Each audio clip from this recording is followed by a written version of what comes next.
Lord Bishop of Lincoln. My Lords, I stand to move the amendments in the name of the Right Reverend Prelate, the Bishop of Manchester.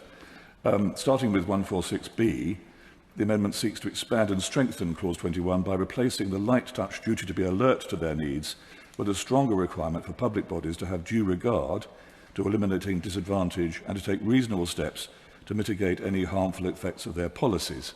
120 councils around the country have already committed themselves voluntarily to embrace the due regard implementation, but this amendment intends to create a legally enforceable, legislative and lifelong safeguard across government for anyone who has ever been in care. The tragic case of Nonita Grabovskyte starkly demonstrates the urgent necessity for this amendment. Nonita's death highlighted severe systemic failures by the corporate parent and associated agencies, as identified by the recent inquest. And these failures contributed directly to her preventable death, underscoring how critical it is that public bodies proactively mitigate the disadvantages faced by care leavers. Had all parties exercised due regard to eliminate these disadvantages, Nonita's death might have been prevented.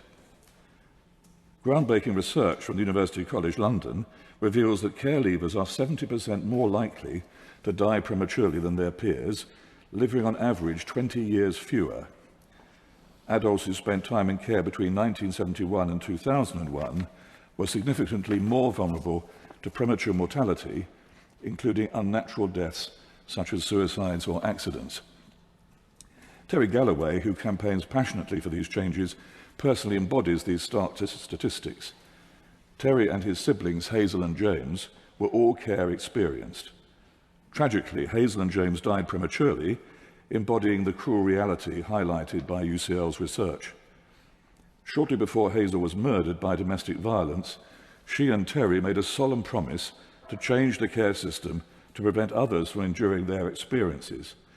And Terry's journey through care was marked by abuse, repeated separations from his siblings, and frequent moves involving over 100 different placements. Children who have experienced abuse and neglect prior to or during their time in care may remain at heightened risk of similar abuse as they enter adulthood and beyond.